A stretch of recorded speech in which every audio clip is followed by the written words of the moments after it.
children, let's take our seats. Yeah, baby. Yeah. We'll do it live. Fuck it. Yeah. There we go. Mattering of applause. We go live. Right when I go live, someone texts me. Do you not know I'm a busy man? I am a busy man. Godless Universe. Episode 2 of episode 1. It's the first episode done over again. Whoa. Did you see? Okay. There's already a problem on set. Where's my people? Can I have... Oh, I actually have no people. I have no people. There it is. Right there. Boom. Boom. That, given my skills of flinging my arms around, could be a major problem. That could be a major problem.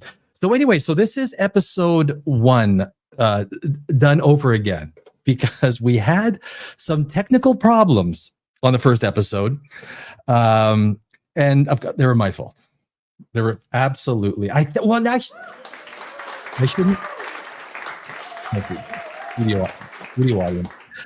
We got great studio audience. Yeah, I just hit the applause button. You guys, whatever. So I mean, so here's I have a roadcaster, right? So on Monday night we're supposed to do the first live episode, and we did the first live episode. 2 hours and 5 minutes. I had fun, you know.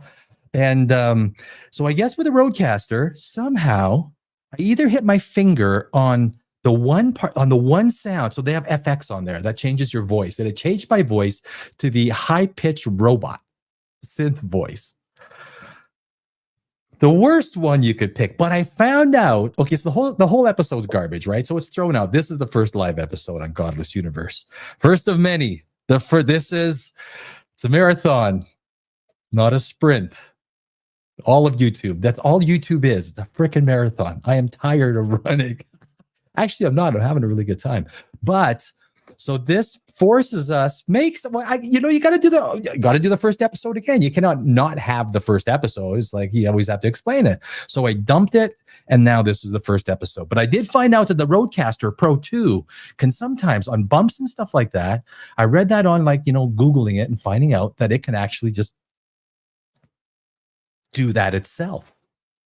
So I'm still blaming me.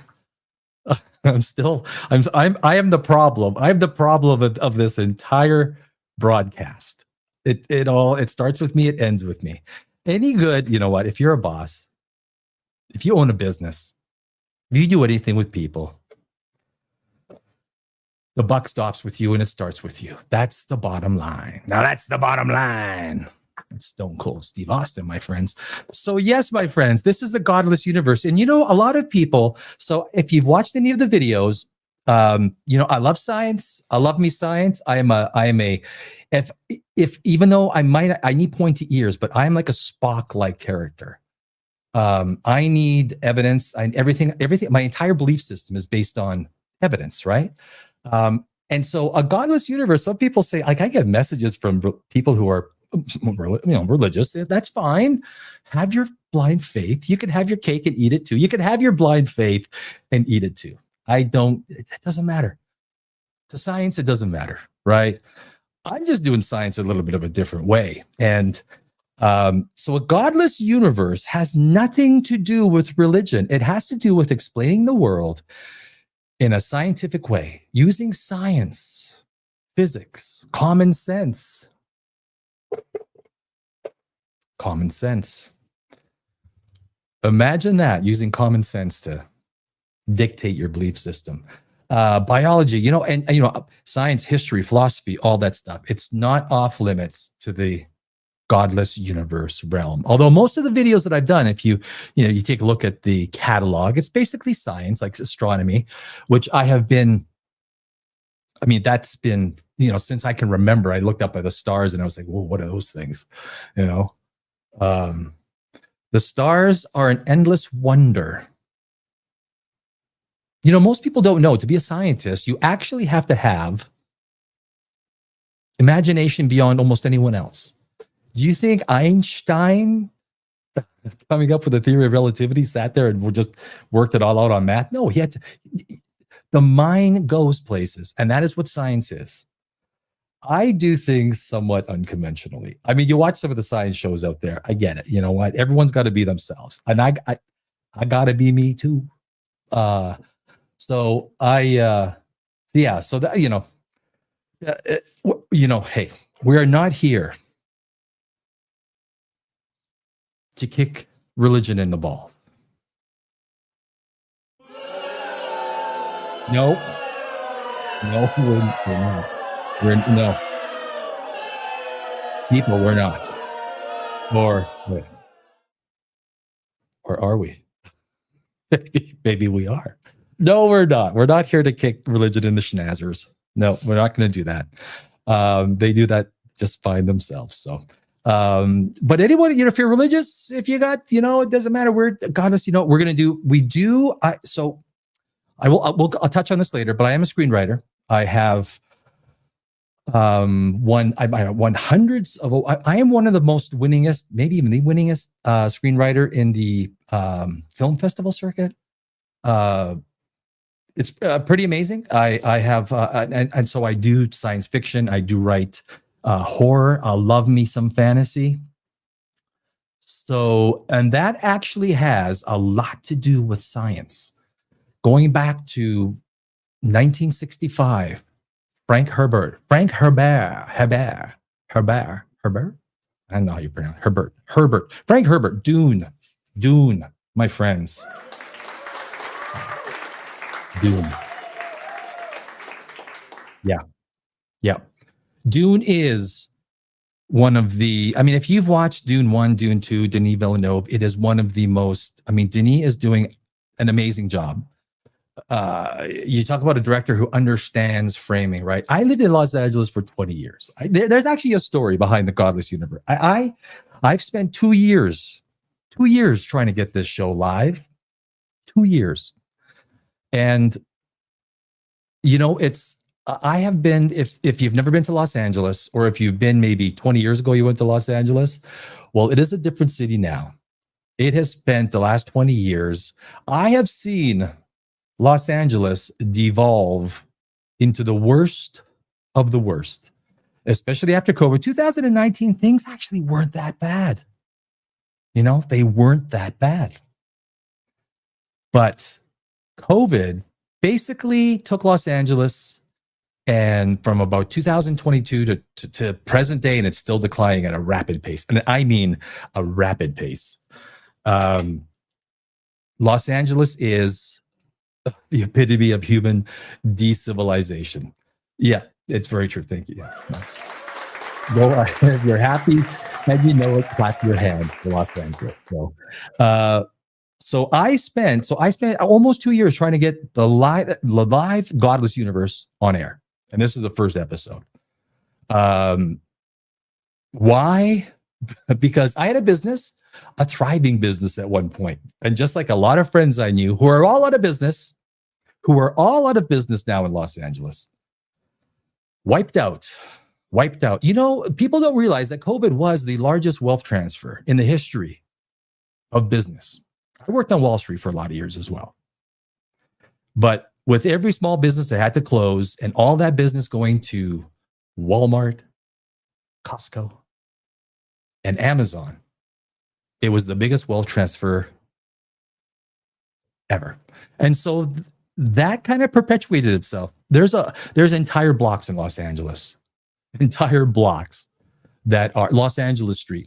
Anyone that's been in Los Angeles or has been to Los Angeles knows that Los Angeles Street is literally the prime example. A street that was full of small businesses is now nothing but boarded up storefronts. What used to be small businesses is now just boarded up storefronts. So anyway, I had to go through that same process. I had to sell my business, sell off the parts. And then by the time I actually leave Los Angeles, reestablish the studio, keep trying to make videos, doing scripts and yada, yada, yada. And so I was able to do that. And now finally, almost 2 years later, almost 2 years later, Godless Universe goes live. We are live. Yes, thank you very much. Yeah. So,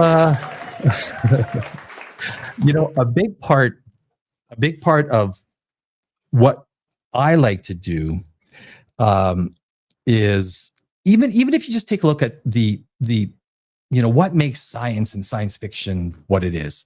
Science has been for the longest time has been Hollywood.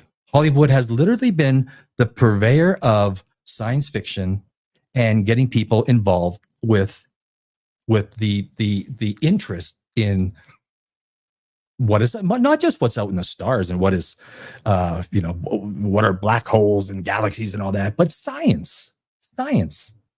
And then a movie like Fantastic Four comes along and absolutely blows it away. But science has always been, until recently, linked in a fairly significant way, like science fiction, to the science industry. Everyone was a scientist. Everyone who was an astrophysicist, everyone who was a theoretical scientist loves or grew up on science fiction movies, the science fiction shows, or even the documentaries. Cosmos, the GOAT. Cosmos is the GOAT. I remember, so I think I was 13 years old, 12 or 13 when Cosmos came out in 1980. I think the first episode was September 23rd, 1980. It's the first episode. 24th or 23rd. And then it ran till December 21st, 1980. And I remember this one night, it was on Sunday nights, and I had a hockey game that night, and I loved playing hockey. So I think my game was over like at 7:30, and Cosmos was on at 8 o'clock. And if you remember, back at those days, if you missed the show, you missed the show, right? There's no streaming. I was like, oh, well, I'll catch it on streaming right when I get home. No, not in those days. You were like pulling out vacuum tubes and stuff back in those days. If you missed it, you had to probably, sometimes I think they had a show on Tuesday that they replayed it. And but Cosmos was a pretty big deal. And then from the science fiction side, you go back to Dune, right? Frank Herbert. Then you had Star Trek in the was it 66 to 69 or something like that? 3 years, 3 seasons of Star Trek, 79 episodes. I think there was actually 80. Not sure what happened to the 80th episode. And then, so this science fiction, this is where the visionaries of science fiction came. Gene Roddenberry, George Lucas, even Kubrick in Space 1999, which was actually a British series in 1975, 2 seasons. We were landing on the moon. We were the space shuttle. We had Star Wars 1977 and the trilogy that started that off. And science fiction, they move with one another. And basically, so if you take all that, it kind of culminates, and it's why we're doing Fantastic Four today, because Fantastic Four is literally an abomination of science. Yeah, it is. Yeah, thank you. It is. And, I have never seen a movie, and if you like science, basic science, and you like science fiction, you watch Fantastic Four, and it was literally such a massive turnoff at the stupidity level at what they tried to incorporate science into that show. Look, Iron Man did it really well. Marvel did it much better. I mean, look, it doesn't have to be science exact, not even science close, just science approximate. If you get science approximate in your movies, you will impress enough people that they will at least not tear it apart. Fantastic Four was a joke, but there's 2 things wrong with the Fantastic Four. It was the science, and then the screenplay. Being a screenwriter, I'm surprised at the dumb mistakes they did. We'll talk about that later. That's coming up. But when you take a look at science and what's happened to science fiction now, the visionaries, the people that are the purveyors, your George Lucas, your even Stan Lee. Stan Lee died in 2018. He was Marvel, right? Gene Roddenberry was 1991. But the people that sort of wrote for Star Trek and everyone that was Star Trek started kind of like bleeding off. George Lucas sold in 2012. Was it 2012 he sold? He's completely emotionally unattached. When the visionary or the people that make the show what it is, when they're gone, the show takes a serious tumble. And that's the problem with science fiction today, at least that part of it, is you literally have the worst of the worst people. These aren't science fiction people that currently putting out science fiction shows. The people that are putting out science fiction shows have an alternate agenda, right?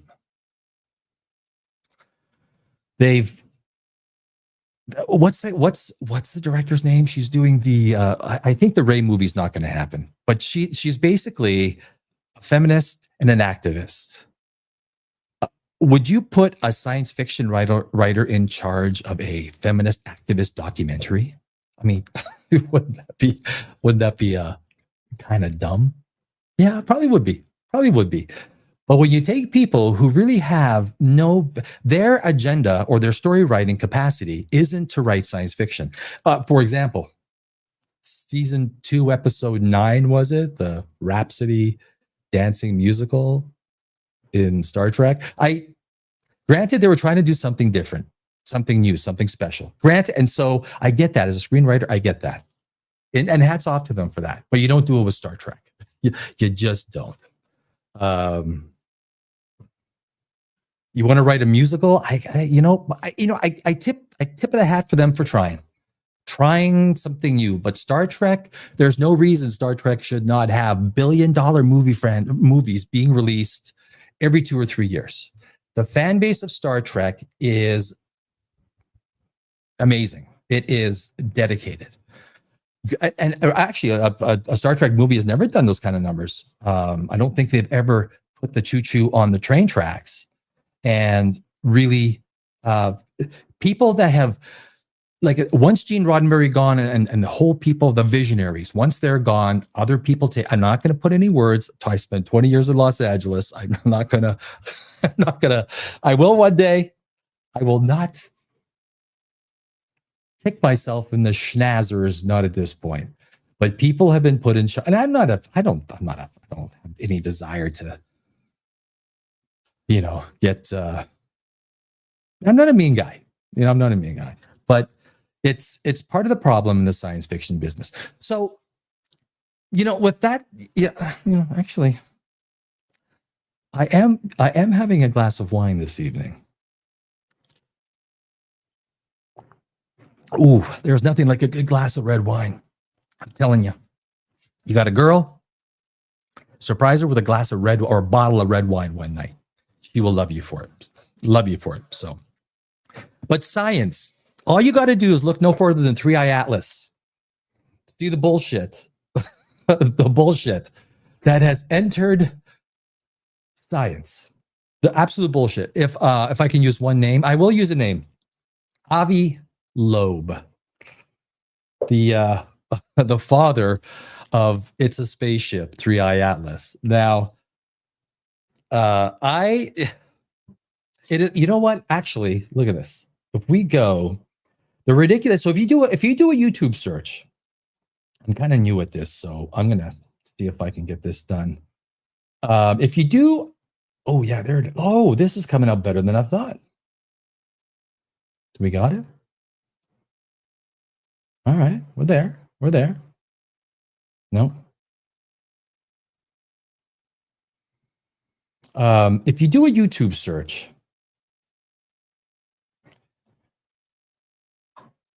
and there it is. Okay, so if you do a YouTube search on 3i Atlas, and this is literally a big part of what Godless Universe is. I mean, to me, this is stunning. I remember Hale-Bopp, this is 1996 or 1997. There was a few people that actually thought Hale-Bopp was a spaceship. Hale-Bopp is a comet that comes around once every 2,534 years. The last time Hale-Bopp came around was before Alexander the Great Hellenistic period, which is basically the foundation of modern civilization. That was the last time it came around. Basically, when Sparta and Athens were, pre-Alexander the Great. So, this was a long time. So Hale-Bopp was kind of like, if you remember, it was a sad story. We had a whole bunch of people that kind of took the purple Kool-Aid, thinking that they were going to wake up on a spaceship behind Hale-Bopp. If you don't remember it, I mean, it's true. Now we've got the era of sensationalism, and there he is, our buddy. I mean, I have done videos on Avi Loeb. I think he's, you know what? Can I call Harvard? Looking for an astronomer, an astronomer spelled ASSTRO. Oh, that's astronomer. Astronomer. Oh, never mind. You know what I mean. But look at this. This is a Google search, a YouTube search. I just go through. This is literally every Monday and Thursdays. We are going to be pulling up some of this garbage and going through it, having some laughs at their expense. Because if they're going to like the sensationalism, the clickbait, the ridiculousness of stuff that they literally just make up. Like this latest 11-second signal, or the wow signal that they're trying to associate 3i Atlas with. But take a look at that. 3i Atlas said signals 48 years ago. And NASA finally decoded them. Really? We move on. Yeah, European ESA. The European Space Agency just released 3i Atlas photos, and NASA suddenly went silent because the government's closed, you dumbass. Can we get back to look at the picture? It's flying by Mars. It's got a blue sky, flying a guy. I don't know where. 1, 2, 3, 4, 5, 6, 7, 8, 9, 10, 11, 12, 13, 4. I count 14 tentacles. That's more than an octopus. But that is 3i. This is shocking. Breaking news, my friends. Breaking news. Clickbait. This is all it is. Avi Loeb, 3i Atlas. Anomalies scientists are ignoring. What the fuck are they ignoring, man? Seems like some people have really got some pretty good. Look at his smile, right? Like, a guy like Brian Cox. I'm a Brian Cox fan. He will be on this show one day. You heard it here first. He will be. Brian Cox is the GOAT, at least for me. Hey, everyone's got an opinion. We don't argue opinions. It's all good. But here, now it's actually, this could be a video that's not too bad, right? It's not overt sensational. There's certainly worse. Look at this one. All eyes on 3i Atlas right now. Something unprecedented is happening. Look, I mean, we need to prepare the public. Okay, everyone, like, what should we start doing? Shall we buy guns, load up on ammo, or like buy canned food, stock up on toilet paper? We tried that at COVID. I still have TP from COVID. We're good. We're okay. I say they come in their military. Oh, we just tear them limb from limb, baby. We're trained actors, man. So this is 3i Atlas, the signal that terrified NASA. This is total AI. Total AI. And that's one of the things. This is one of the worst things with YouTube. AI. And this is one of the reasons I wanted to go live a lot sooner, because even with the videos that I do, everything, I write all the scripts. I do all the editing. It's like a full 1 or 2 day session of just editing the video.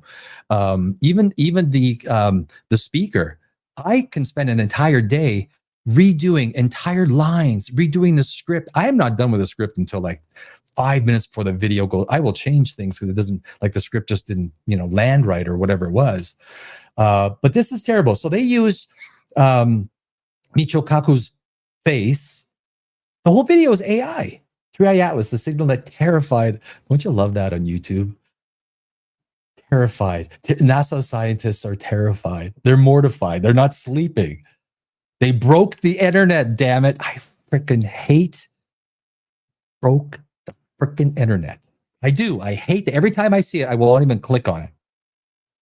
It's just as bad as when you're watching a YouTube video and the person who's in the YouTube video says, make sure you watch till the very end. If you tell me to watch through to the very end while I'm watching a YouTube video, I literally hit back out. Pound sand, pal. Don't ask me to subscribe. I know how the subscribe button works. I will never ask for a subscribe. If I do, someone must hit me. Strike me down. October 28th, 3i Atlas just sent a warning signal that has it's in panic mode. See, NASA, this is interesting. We have terrified, and now we have panic mode.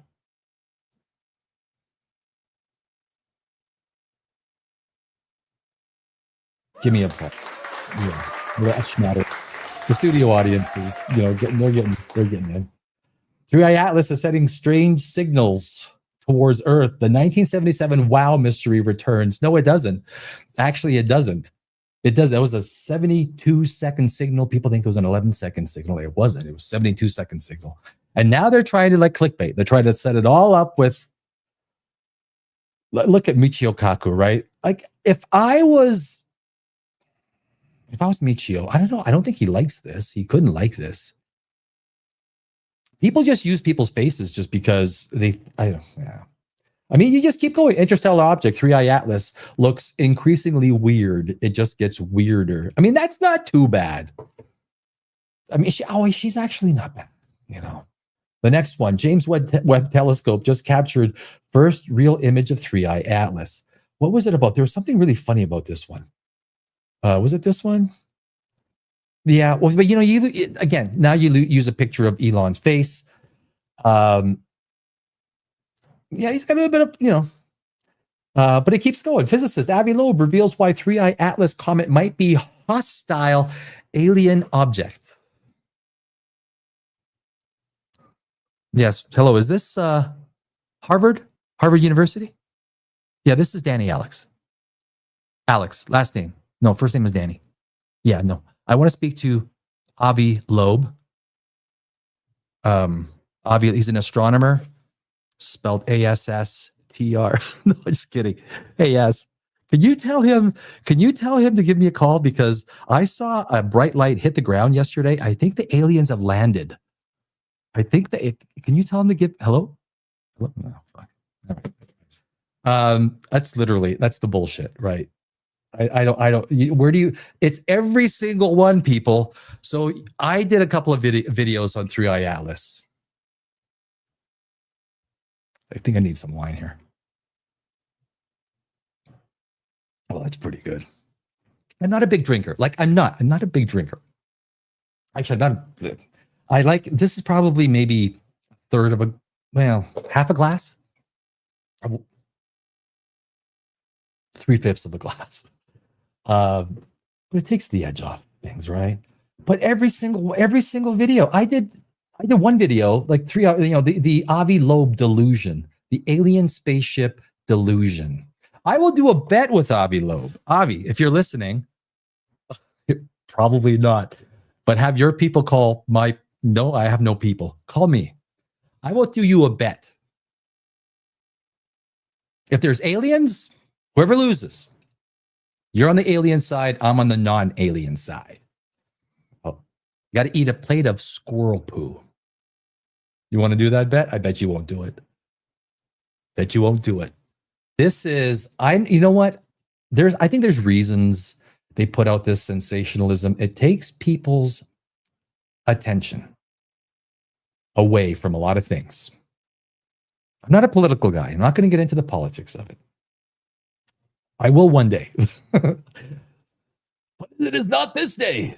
It is not this day. That was Lord of the Rings, Return of the King. There will be a day where the courage of men shall fail, but it is not this day. Breaking 3i Atlas is not alone. 4 more objects detected. I thought there was 11 sort of side ships. Okay, understand this. FTL. This is now, they don't even know how big this thing is. Now, Avi is saying as much as 20 kilometers. That's like 12, 13 miles. Do you know how big of a spaceship that is? Do you know how much energy? So if wherever they're coming from, let's say if they're 50 light years away, I forgot what my calculation was. 50 light years away means that they would spend 14% of the entire output of our sun's energy. The entire output of our sun's energy would be spent just coming here. Now, this doesn't seem to me to be a very advanced civilization. This seems to me to be run by some of our political structure currently in place that they would send. You know what? Instead of sending like little nano spaceships that are like this big, that will take like virtually no energy to send and shoot them and then take video for us, let's send a 12-mile spaceship. This is not, and that goes right into the Kardashev scale and also goes into the Dyson sphere, which I will get into. The Kardashev scale is a 1964 Soviet Union idea. Are you still a fan? If you are, I did a video on this. The Kardashev scale. I'll get to it in a sec. My friends. So breaking 3 Atlas is not alone. Alien or Comet? Fox. Fox News. I used to watch Fox News from time to time. I tell you, man, they get worse. They get worse. 3i Atlas just sent a signal. Wow, that has NASA. So NASA's on red alert, guys. There was one. Wonder if did I pass it? There was one that was. I wonder if anyone put NASA on red alert. So NASA live tracking invasion. Look at this. They are lying. Put NASA on red alert. NASA actually has. Oh, here it is. Perfect. NASA just activated the Earth Defense Force ahead of 3i Atlas arrival. Like they're arriving, like they're coming to land. 3i Atlas is coming to land. They're arriving. Bring the aliens on. If they get out of hand, I shall personally kick their ass. I don't know. I probably don't. I need Brian Cox with me, though. I'll be his Robin to his Batman. But this is literally, so if you don't know about NASA, NASA does have an Earth Defense. It's not called Earth Defense Force. Again, it's freaking clickbait. Redacted. They're actually not too bad usually. This is terrible. It's called the Earth Defense something, and basically they take their things that are pointing and they point it at a certain thing. I think it's more to do with comets and asteroids and things like that, right? If something is not looking right, they will take the power of all of their observational stuff and they point it. They make it sound like these guys are coming in for like the alien invasion. You know, they're like trained alien soldiers. I was like, yeah, and we are trained actors, motherfucker. Tropic Thunder. Robert Downey Jr., you're damn right. Scientists just detected a second 3i Atlas. It's not alone anymore. They're alive. Okay, ladies and gentlemen of the jury, I present to you this dude. I forgot his name. One of his videos. And this is the stuff we're going to get into. I'm telling you, a Godless Universe is not going to put up with this bullshit. We're not. We are going to have some fun exposing the filth. This guy goes on, like he will come on. Like there's this one video he did not too long ago about two-legged dog man. Two-legged, and one witness, who he says when interviewing him, he was terrified.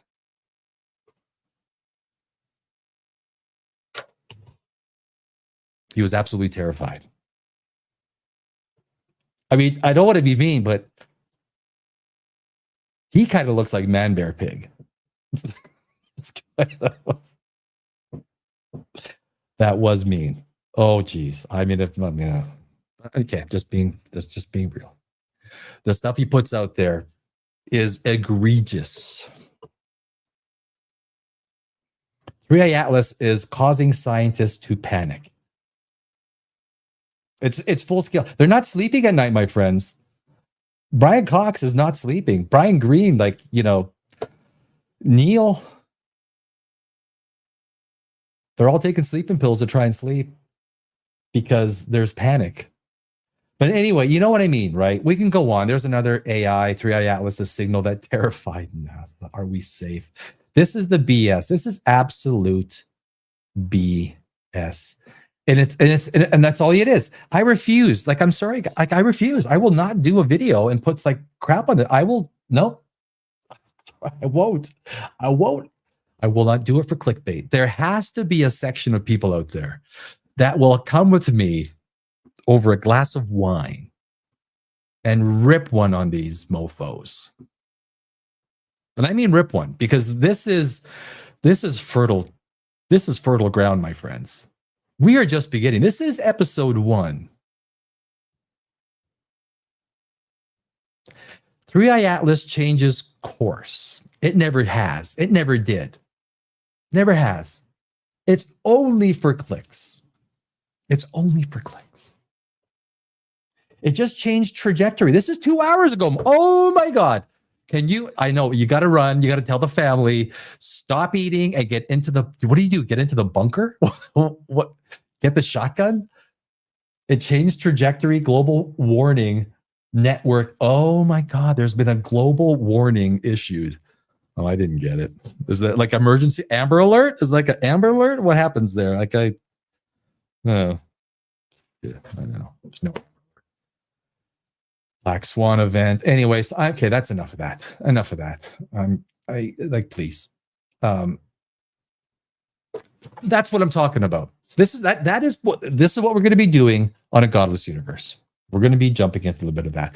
You could also get into the Dyson sphere, right? You can get into the Dyson sphere. People that think that we're going to build a Dyson sphere. Now that goes instantly into the Kardashev scale.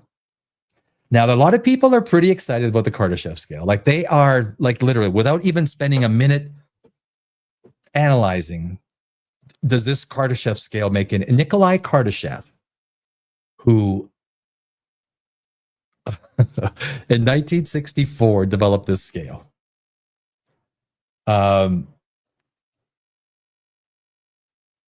I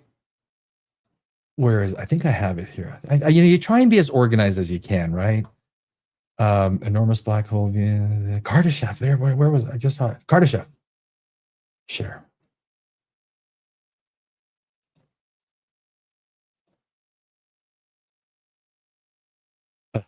There we go. Okay.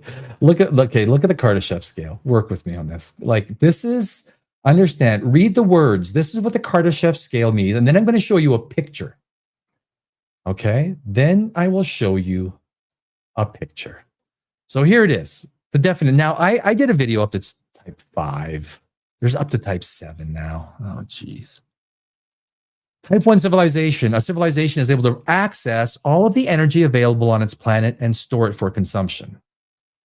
If you do that, that's basically wiping out the Earth, right? Access all of the energy. All of the energy. That means deep down into the core. It means all of the energy.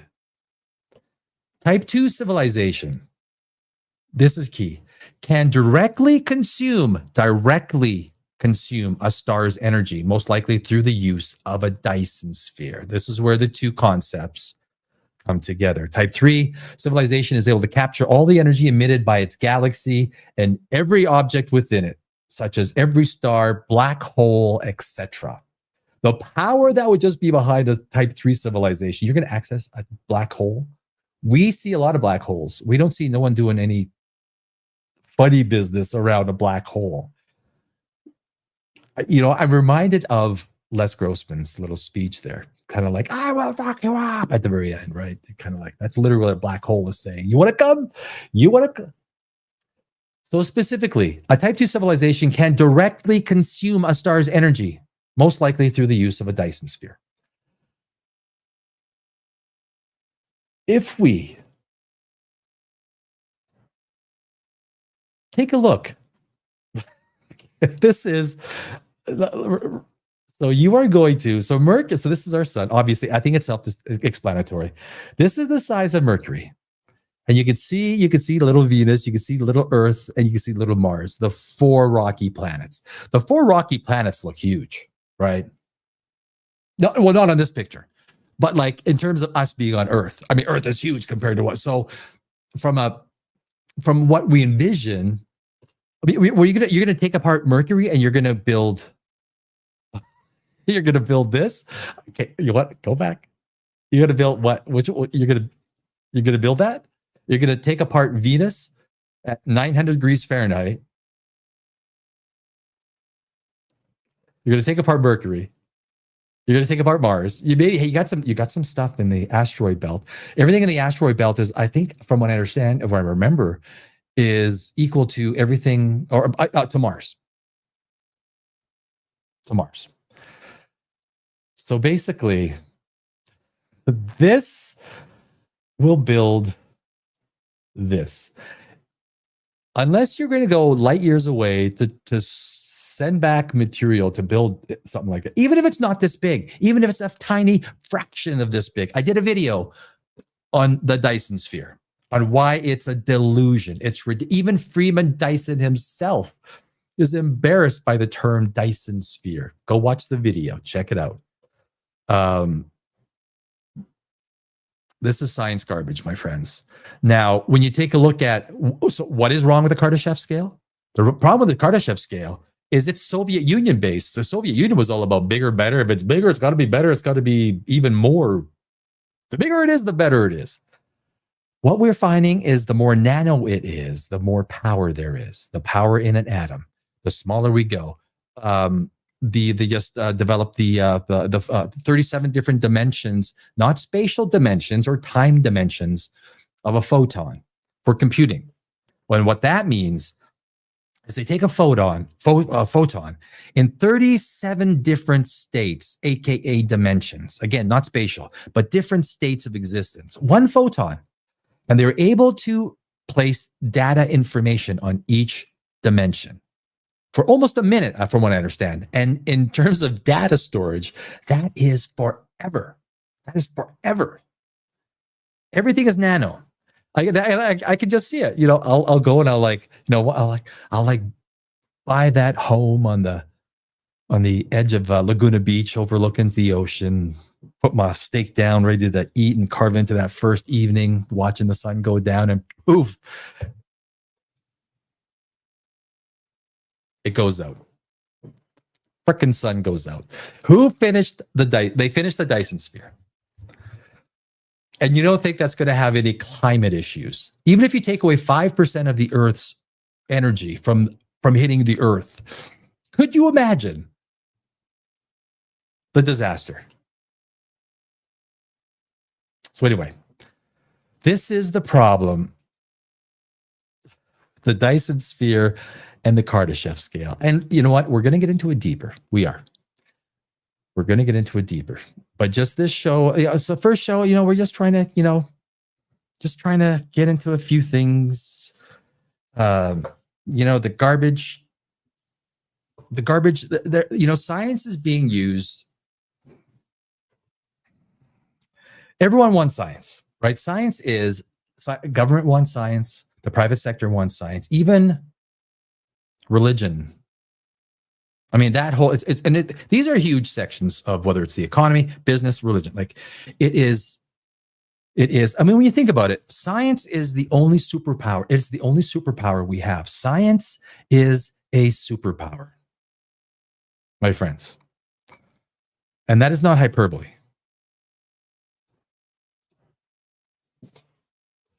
Science is a superpower. Science is the only thing that has given us this. This gives us computers, lights, anything you have that is worth value, running water. That's science. Thank you, science. Thank you. Yes, I got it. Studio audio. Yeah. Look at me. Yeah, no, you got that right. But if you take geez, I don't do I yeah, so if you take it so even even people that are religious, and I have nothing, there's nothing, I have friends that are religious, and I absolutely give them the space. You know, I mean, sometimes they ask me silly, you don't argue with religion, okay? You don't. There's no argument to be had with religion. It's just best not to have the argument. Like, what are you going to do? Like, so they'll say, like, you know, I woke up and I had this immeasurable feeling, and I had felt like, you know, something inside of me. It's like, I felt like it was like that. Okay, well, what do you want me to say? Like, okay, if that's your proof, then, you know, we're all in trouble, kind of thing, right? So, it's you know, and a lot of times, like, even from a religious standpoint, they will ask me. I've had people ask me, like, where do you get your morals from? If it's not from the, you know, this and that, where do you get your morals from? Where do I get my morals from? I mean, I'll just take, and you can use this. This is, you know, I mean, just for example, thou shalt not kill. Basic human thing, right? It's just not natural. It's not a natural thing. Every species, basically, you know, except for there are some exceptions, thou shalt not kill is just something that people don't do. And I always tell them, like, if you need a deity, a God, an all benevolent, all knowing entity to tell you thou shalt not kill, I'm concerned. I'm concerned for you. Science doesn't care. Like, science just keeps going, and it looks not to disprove things. Science proves things, not disprove. I can prove that there's 3 pink elephants flying around the corner from me. A lot easier than someone can prove, like, for example, the existence of a deity. How? Put this wine away, I can tell you. I can easily prove elephants exist. Easily. Boom. 1 of 3. I can paint them pink. Just a coat of pink, and we have pink elephants. Then I need to get them flying. And that's when I contact my good friend. I forgot his name. David Copperfield. Is that the magician? He's not a good friend. Of course, I just say it in a way. I said, you know what? I need these pink elephants to fly for a minute. I just need a bit of video, a few pictures, boom, and we got it. And I mean, that's just a reality. But it's blind faith. So keep it, own it. That's fine. And it's nothing. I will never try and take someone's, you know, that feeling away from someone. But it is something that doesn't work particularly well against the structure of science.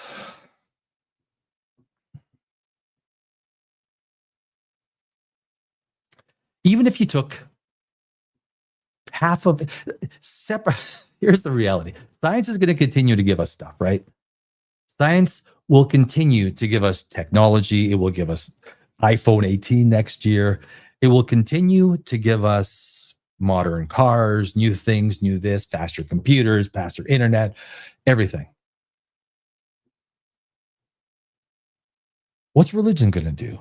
And this is a serious question. This is not to disparage anything. What is religion going to give us? What has it given us? Well, we did get the Dead Sea Scrolls, what they found in caves, put there by men, I guess, which would make them cavemen. So we got the Dead Sea Scrolls. And basically, that's the only thing that's going to come, is more scrolls from more caves, which is from a historical perspective, because I love the historical Jesus. Like I think I've watched every show there is about the historical Jesus, trying to find and understand who this person was. It's a fascinating story. I don't buy the Bible part of it. You know, it's kind of like Genesis. I mean, I've read the Bible one and a half times. I couldn't get through the second time, but it's like Genesis. It goes through the 6 days, creating all this and yada, yada, yada. And the 7th day, he rests. He's like, okay, he's going to watch a little NFL football, a little bit of football today. And that's when the humans, these damn humans, they're going to do the Sabbath on Sunday. Like I'm taking the day off. I need some time. Like it was hard creating the solar system. But what he did do is he created 400 solar systems in the Milky Way.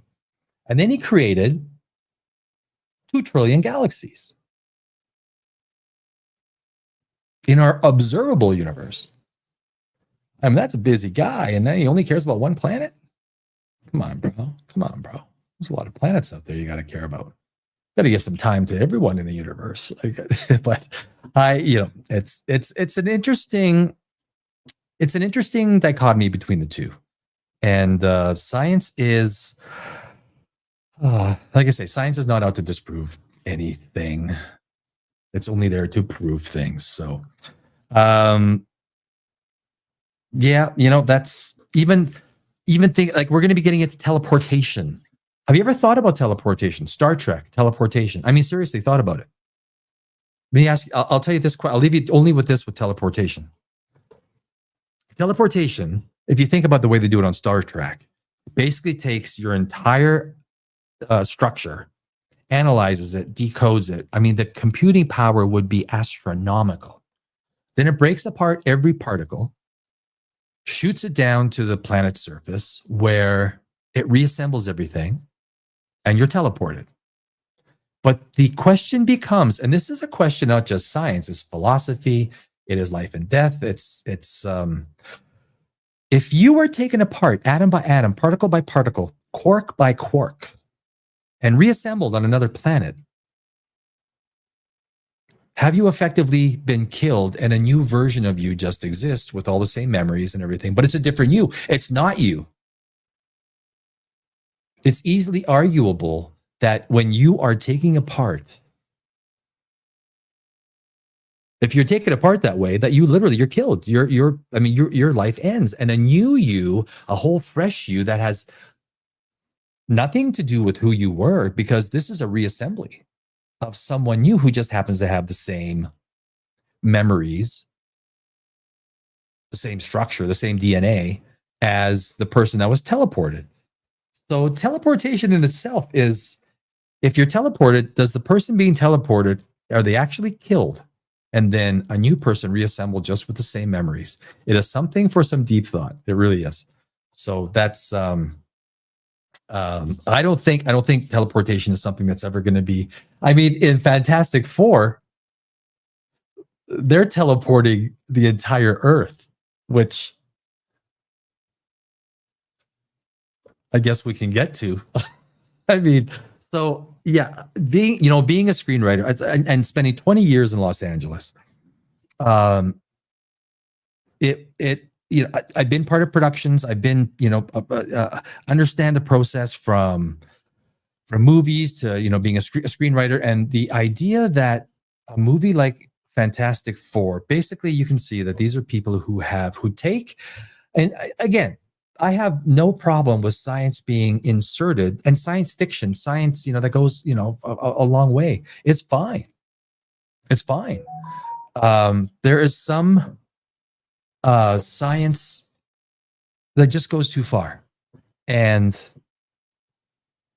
Fantastic Four is one of those shows. It takes science to the point where, I mean, it's absolutely ridiculous. It's and it's one of the reasons why the show doesn't work. The other reason is just the screenplay. The casting, Vanessa Kirby is easily one of the best. Do I got to see this? No. I just thought that, after the last episode being mushed up the way it was with a robot voice, I just had to check. So the problem with Fantastic Four, and this is a problem with a lot of the movies that we've seen over the last few years, and a lot of people on YouTube cover it, but from the perspective of a screenwriter, it is very different. I mean, I hear people, and it's kind of like, okay, well, that's how you feel about it. I'm not sure if that tells us anything about what's wrong with it, but you basically have the start of any movie, whether it's science fiction, whether it is a horror or a fantasy, which is the three genres that basically I write. The first scene in any movie is going to be very, very important. You got to introduce the characters. You got to introduce the structure of how all these characters, the protagonist, the antagonist, and internal conflict and the external conflict. It gets a little bit, your first 20 pages have to kick ass. You have no extra words to use. You have to use every word to an amazing degree. There's no wasted words. Guardians of the Galaxy, the first one, James Gunn nailed it. He nailed it. He spent all of his time in the first developing Star-Lord, Chris Pratt. And he started with the emotional content with him as a young child, creating the emotional bond. So he immediately cared for him. He tried to do it with Superman, and it didn't work. Then, if you remember the first Guardians of the Galaxy, we see Chris Pratt. He's dancing around, and we start with the orb and the Infinity Stones. But the way he set it up took a whole bunch of characters and made them likable. Another great example is John Wick. The start of John Wick is a movie introduction done impeccably. Impeccably. The first 5 minutes, there's no words said, except not words that are spoken to characters, but words that only come through between video or something like that. John Wick is a classic, brilliant example of how you start a movie. Tombstone. We start with, just like Terminator, we start with the bad guys. When you start with the bad guys and you show the audience why I should not like these people, it builds immediate tension. You need tension. You need stakes. And that's what is in the beginning of Tombstone. The cowboys go and they kill a lot of people at a wedding. Like, those are bastards. Like, you bastards. And what's his name? Mike Behan. He was in Terminator too, actually. I don't think he was the guy. He wasn't shooting and killing anyone. So you kind of thought he wasn't as bad as the guys like everyone else. But then he stops and turns and he puts a bullet through the preacher. And you realize this is a cold-blooded murderer. And they end the scene with a quote from the Bible, which is freaking brilliant. And then, now, Kurt Russell was actually the ghost director on this. He directed the movie, but he had I forgot the guy's name that they put in his stead. But then they introduce Wyatt Earp. And so basically you hear the whistles going and you see the boots come down and then the pans up and you see Wyatt Earp. And next you see the guy whipping the horse, right? One whip and then the second whip, and you see Wyatt Earp grab the hand. And then he smacks the guy and says, "Hurt, don't it?" Anytime that you introduce your main protagonist and they're saving animals, that is one of the key things that allows the audience an immediate bond with that character. So Tombstone is brilliant. From a screenwriting perspective, it's brilliant. Alien, another one, brilliant. Alien is one of those things, if you're a screenwriter or if you're a writer, you got to read that screenplay because it is the GOAT. Alien, and you can go, if you Google Alien PDF, you'll see, you can see a PDF of the Alien script. It is how a lot of screenwriters learn how to write a screenplay because it is that brilliant. It really is. Fantastic Four, not so much. It is a terrible introduction. The first half hour, all we get is a show about pregnancy. There's no tension. There's no stakes. We don't care about anything. What are we supposed to be even concerned about? What are we supposed to be scared of? Vanessa Kirby, to her credit, the little smile. And now there's an easy way to fix Fantastic Four. And I am shocked. Like, these are not the writers, and I forgot their name. I'm really bad with names. They're actually been around. They've written some scripts, a lot of scripts. But when it comes to story, there's very basic mechanics. And maybe because I was an English major university, I know these things more, but these are guys that know them. They've written some good scripts, but it could be the editing too. When it gets to the editor, they chop these things up and they destroy what was, because the studio head says, "I don't like it. What the fuck does a studio head know about a movie? What does Bob Iger know about writing a script? Sweet fuck all? Yeah, that's pretty much it. Yeah. So the problem is, and so if you take a look, if we go and we take a look at, which one is it? Is it not that one? Are you the protectors of this world? Yes, we are.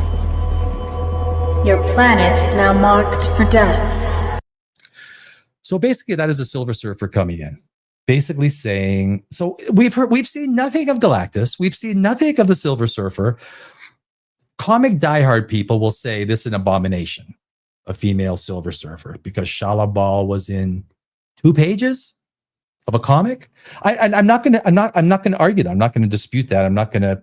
There is validity to that, because females do not come across as sinister. Females always come across as more passionate, more compassionate. Males come across, if you take a look at the Silver Surfer in the previous movie, and I watched all 4 Fantastic Four movies, they were all pretty tough to watch. I mean, a couple of them, I mean, oh my God, the one before this, what was it called? Where they started as kids, and oh my, it's so painful to watch. But basically, this is our first introduction. What's the motivation? What is she here for? Why is the Earth being wiped out? What the frick do you got against planet Earth? There's an easy way to fix this. 3 seconds.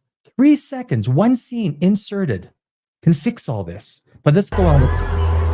Your world will be consumed by the Devourer. There is nothing you can do to stop him. So basically, they're trying to set up the stakes, right? When someone says there is nothing you can do to stop him, it's basically saying, the Fantastic Four is there. They're trying to set up the stakes. You still feel no tension. It's like, okay, well, what? Can I have some wine, please? For he is a universal force, as essential as the stars. You see these giant TVs. So these giant TVs are a part of the problem. These are giant, massive tube TVs that would require vacuum tubes. And later in the movie, when she's flying and then the Human Torch do Johnny Storm stops, she's stuck in this like mezzanine of giant screens just shoved into buildings. Now, most people won't see it and say anything or have a problem with it. But the people that are slightly science sensitive will look at that and go, what the fuck? I don't care if it's an alternate universe. You're using the same laws of physics.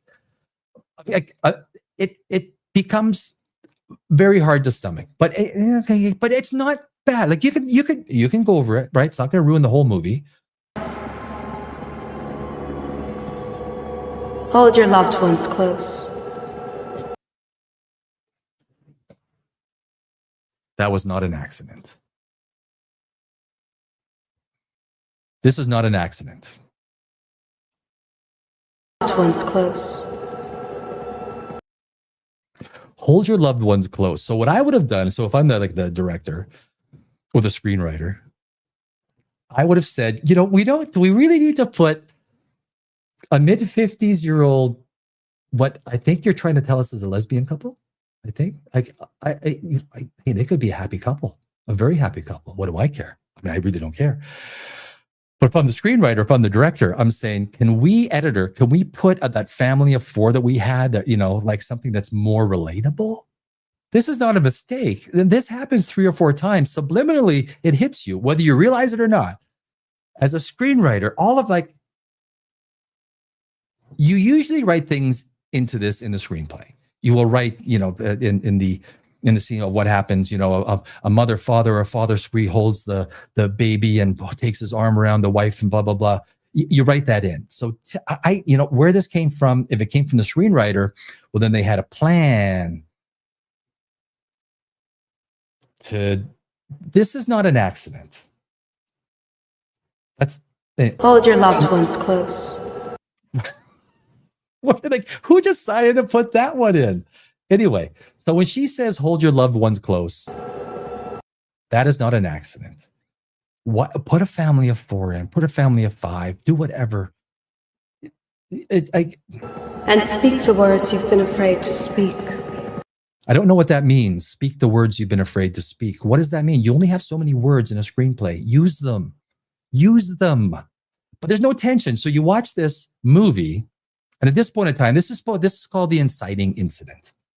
The inciting incident is where everyone gets their marching papers. The protagonist goes off on their mission. The antagonist, we're fully aware of what the antagonist wants to do. The A story, the B story, the supporting characters, everyone gets their marching papers. This is meant to be the inciting incident, but we have no idea Why are you coming to Earth? There's been no talk about a baby except for what, Reed and Sue have been talking about. Use this time to rejoice. He's not a good Reed. He's not. I mean, he's not terrible. The casting was subpar, but Vanessa Kirby is awesome in everything she does. Vanessa Kirby, I love Vanessa Kirby. Without anchoring this movie, And celebrate. For your time is short. I herald his beginning. I herald your end. I herald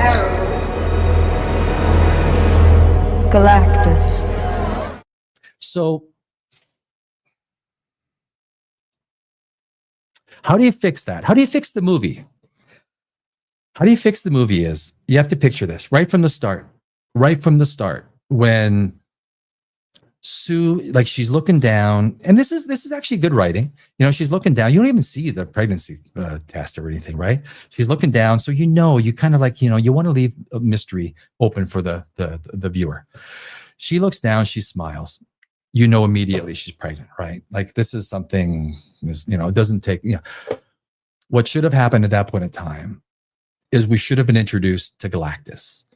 Galactus needs to be immediately associated with that baby because that's what it's all about. He wants the baby. That's his mission.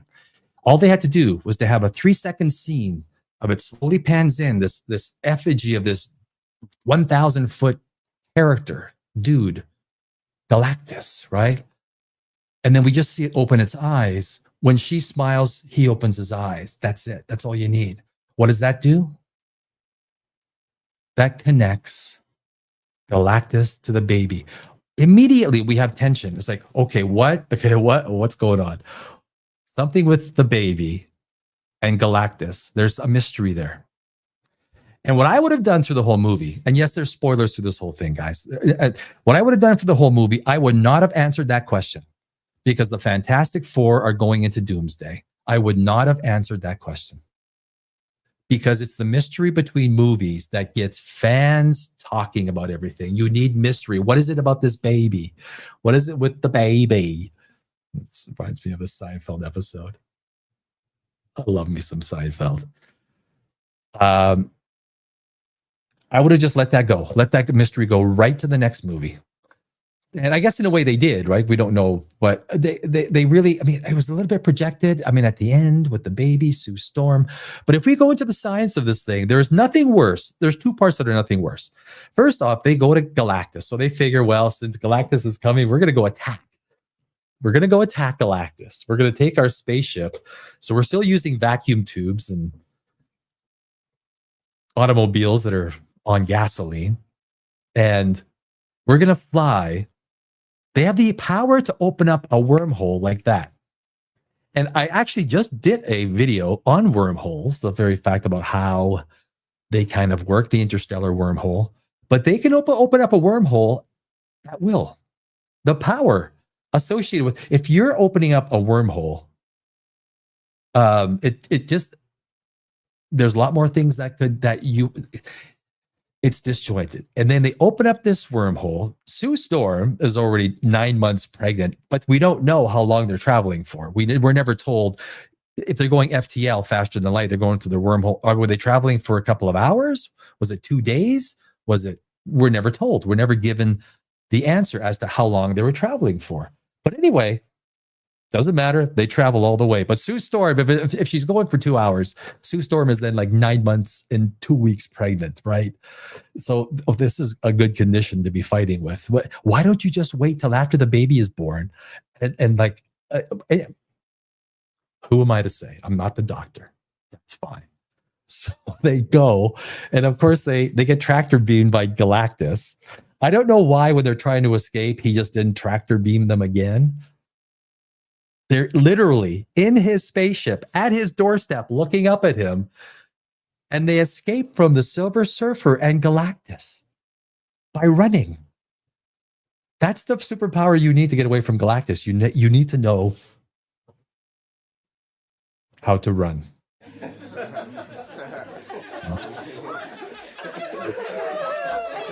That's the truth. They couldn't get away. But that is, you know, if if his tractor beam pulled him in. I mean, the Silver Surfer alone is a entity. I believe it was like one of the most powerful, top 5 most powerful anti-heroes in entire Marvel, right? And you're getting away, like what? You're wearing spacesuits, like the spacesuit thing was just, okay. So then they get out, then they get away, then they crash land into their FTL thing, what they call it. They get the wormhole going, they fly away. Silver Surfer follows them into the wormhole, and then they I think so. Then they bust out. There it is.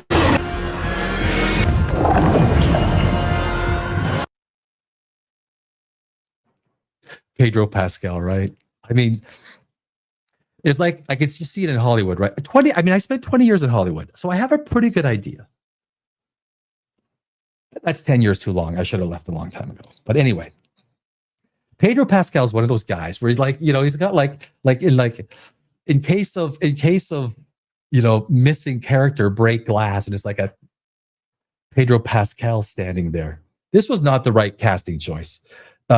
The chemistry between these two was terrible. It was not.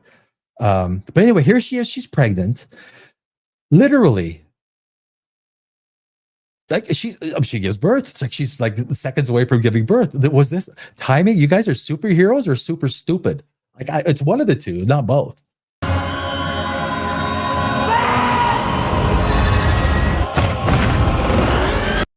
So at that point in time, this is another thing. Well, actually, that's when they hit the wormhole, right? This is kind of where the female-male thing is really lost. If Silver Surfer was a male, you would feel the intensity. There is a sense of intensity that's lost when you make a character female, when you gender swap it out. I totally get the comic guys. I totally get the comic guys. This is where I need to have a sip of wine. Sorry. Oh, that's good. Oh, I love my red vino. But this is where you lose the intensity. You lose a large section of there's no reason you had to. There's no reason you had to make Shalabal.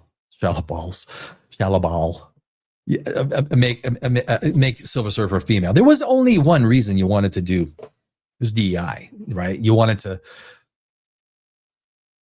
impress the Hollywood people that are the ones that are kind of like the gatekeepers of everything that is DEI. Now that structure is falling apart.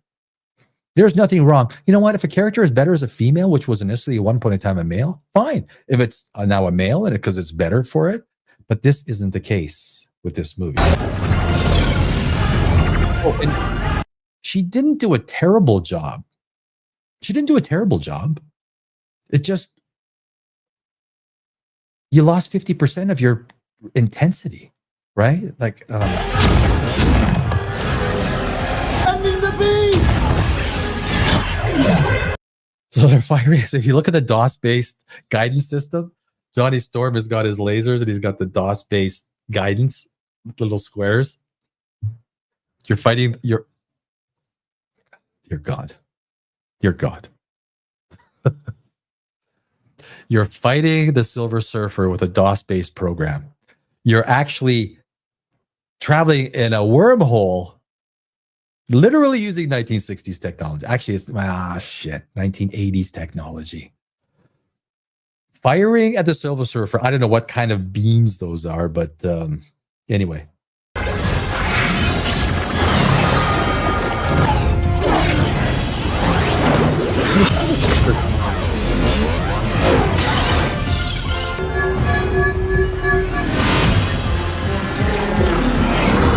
I don't think all of his power.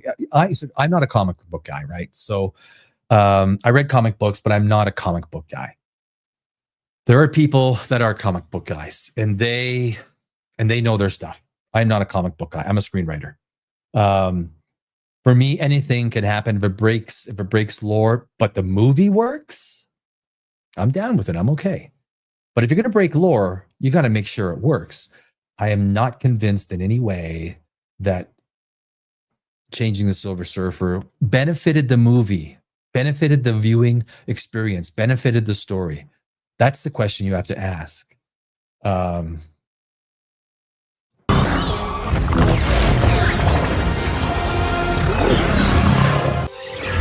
This could be now, if you take a look at that, they call it a neutron star.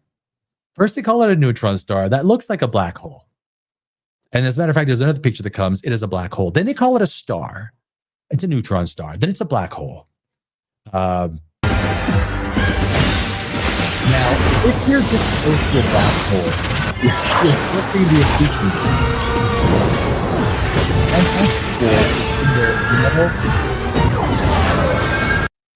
Is in their metal ship in the accretion disk, which is about 5 million degrees, and radiation, which would wipe out a human being in a split second. But you can overlook that, right? They're superheroes, so you can overlook that. That's cool. That's cool. But the gravity and everything that's going on this close to a black hole, the whole thing.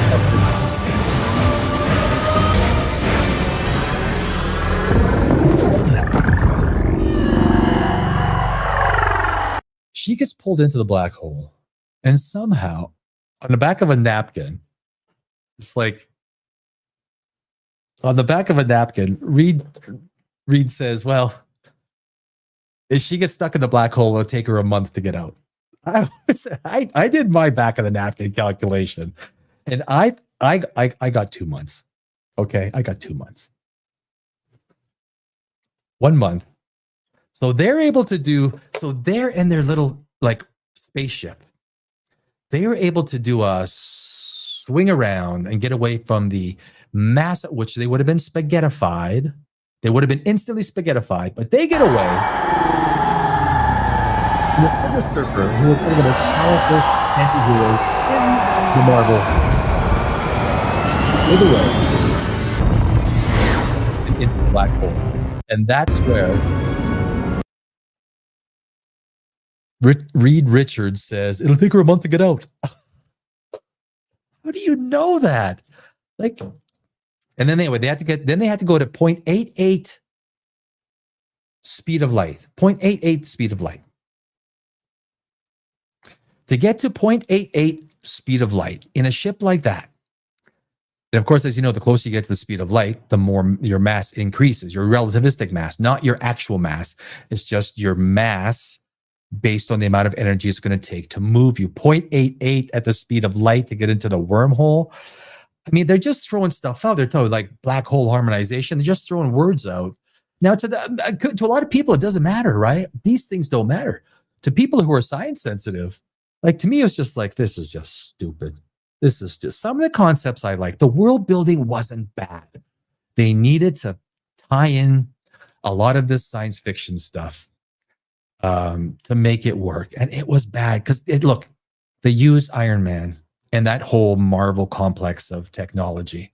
Was it far-fetched? Of course it was. But it was still sort of landed in some, like the Ultron. The idea that Ultron came to life wasn't a stretch. It wasn't going too far. You could buy the idea of Ultron and the whole idea of those things that the world of Tony Stark created. This, I don't know how they're going to take this. I mean, these characters mixed in. I mean, this next Avengers is going to be mud. Like, it's going to be mud. There's just no thinking, no planning. There's no planning in this. So these four characters are going in.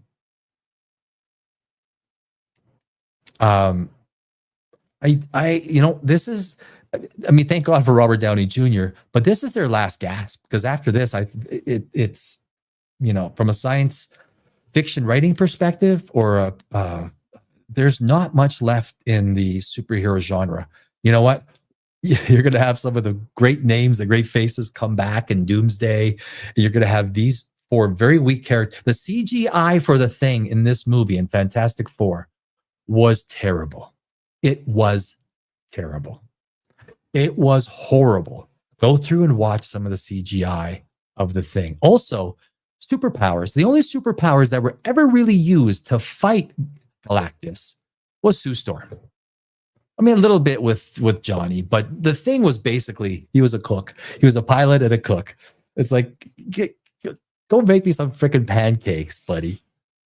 Go make me some pancakes. And when you're done, you'll fly the ship. Okay, I know you're strong. I want to see you fight the Hulk. They're never gonna do it, so who cares? The CGI was terrible. And of course, because they didn't link, so you really needed Galactus, that motivation to have that inciting incident. Like the second, right in the beginning, if they would have linked Sue Storm when she opened her, had that smile, and then they just sort of quickly blended in to Galactus, and he opens his eyes when she confirms that she is pregnant, that immediately connects it. They don't have to explain anything else beyond that. We now know Galactus has a motivation. It's the baby.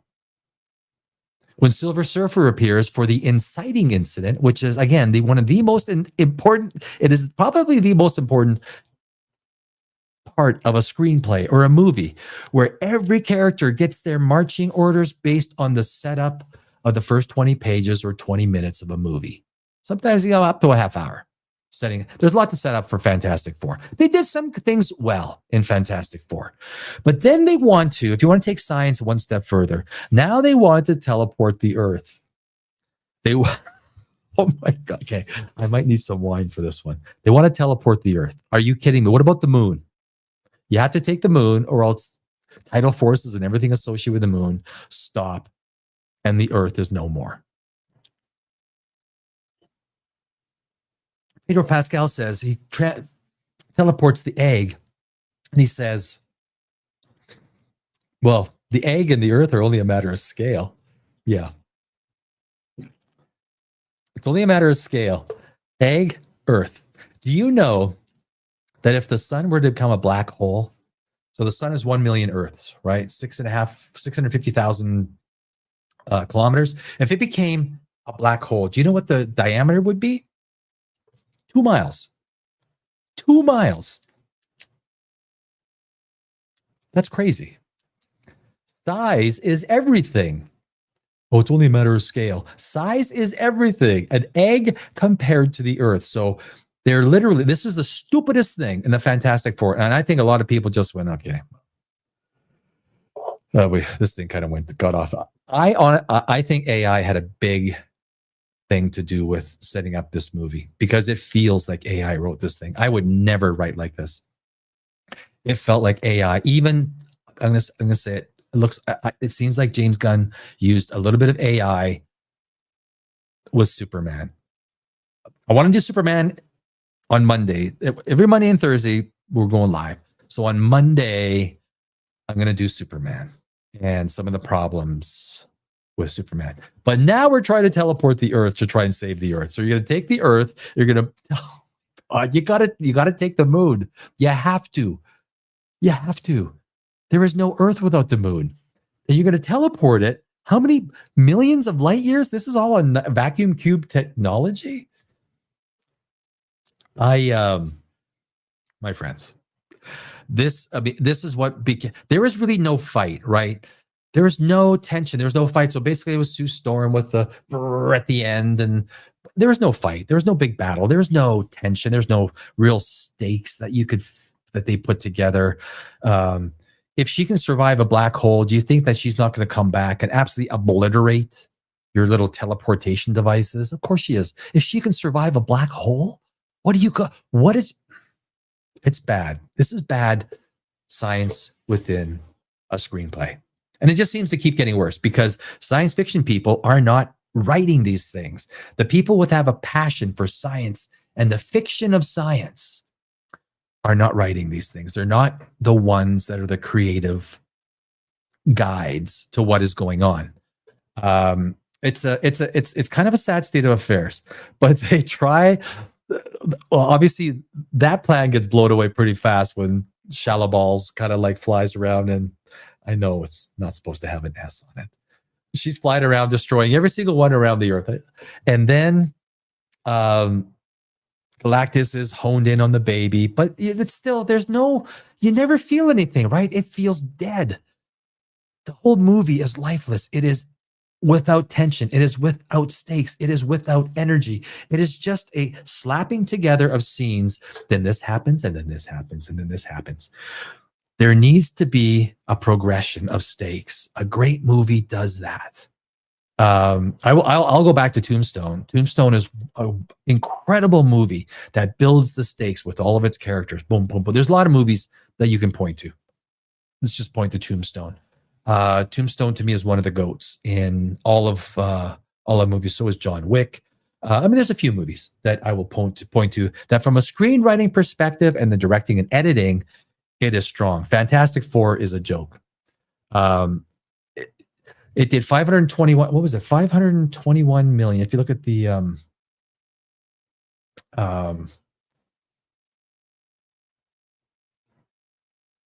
share screen. I'm getting used to this stuff though. Where is it? Fantastic Four. There it is. So if we share it, there we go. Look at like that. There we go. No, I don't want that. We want this. So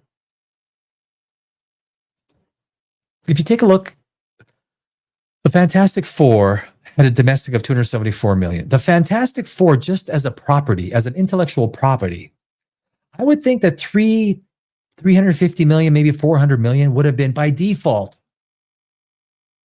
the floor. 400 million by default should have been the floor. You have Vanessa Kirby in this. You have Pedro. A case of glass, or a case of emergency brake glass. Okay, we got Pedro Pascal. He's a name, right? He's a name. Was there better? I'm not. It wasn't a great choice. The chemistry was mud. It didn't work very well, and nor did he really do anything. He just like done some weird math and some levers and lever. He could use the Newtonian. Basically, this movie did a little bit above what the bottom base would have been for this movie. 521 million. And I believe it was, if a movie costs 200 million to make, you just triple it. 600 million to break even at the box office. Because basically 100 million is going to be, it's actually usually more than that. But I think this is probably break even at the box office, 700 million, 800 million. You'll never know the numbers. There's no disclosure that is required on a per movie basis. They will release what they want to release. As required by, sometimes they get the tax credits from the UK and whatnot. So, but this is a disappointing, highly disappointing movie. This should have done $1 billion, right? Easily $1 billion. It's disappointing. It's very disappointing, but look at the quality of the screenplay, look at the quality of the science that went into it. A big part of Interstellar was the science, and they tried to be very true to the science. And Interstellar got a leg up. Nolan can be very good at that kind of stuff. I thought the Batman trilogy was terrible. I know some people will agree with me, others will. The only thing that imagine Jared Leto instead of Heath Ledger in the second Batman. What do you got? What do you got? Heath Ledger, I know he was supposed to be going into the third movie, and that turned the third movie into mud. I'll talk about that. I am not a fan. The fighting, the best fight scenes was Zack Snyder. The best Batman fight scene ever was Zack Snyder when Batman v Superman. There's ways to fix that movie that didn't require much fixing. But the motivations, it's always motivations, or to a large degree, it's motivations. Superman, if Superman just flew off, you think he's going to let his mother potentially die and let Batman save her? He should have just laid there trying to, strengthen up after the kryptonite. But he just flies off. Where's he flying to? Like, he's not going to save his mother? We'll let Batman do it. But that Batman fight, when he jumps onto the second floor, goes into Zack Snyder knows how to do fight scenes. And I think a lot of people are after Superman going, you know what, James Gunn wasn't too bad. He wasn't too bad, James Gunn. He knows how to do a kick-ass fight scene. That is the best fight scene, Batman fight scene ever. Ben Affleck, to me, is the best Batman. But That is DC, and that is a different. That is a different. So that is my assessment on Fantastic Four. It is a weak story with a weak script, weak editing. I mean, you can see how that thing was butchered. It was butchered it was like Flash, right? They probably filmed 3 movies and then they stitched a Frankenstein monster together to release this thing. It's like, oh, that'll work. Stick it out there. Well, there's your results. It all sucks. So that, you know what? I think we're going to call it. That is episode 1, 1.5 hours. Not bad. You know, for episode 1, they always say, you know what they say? Amazon, what the fuck did I just hear? You know, Tropic Thunder, guys. Tropic Thunder. That is, I've seen Tropic Thunder 200 times. 200 times. I'm not finished talking about Tropic Thunder. That is a movie that on so many levels, from script and the whole move and the whole thing about Tom Cruise and Les Grossman, there's a larger story there that people do not talk about, and maybe they don't know. 20 years in Los Angeles, writing scripts and dealing with and I never sold a script. I've never sold one of my scripts for a reason. I've never optioned one of my scripts for a reason. And there are reasons why I wouldn't. I will not. We'll talk about that. That is it, my friends. This is episode 1. We will see you Mondays and Thursdays. Just a quick note, on Christmas Day, we're doing a full 8 hours on Christmas Day. Christmas Eve, we're going to do 4 hours. So if you're not doing anything on Christmas Day or Christmas Eve, come and hang out. I will see you Monday, 5 p.m. Pacific, 8 p.m. Eastern. Thanks for hanging out. Cheers.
Okay, children, let's take our seats. Yeah, baby.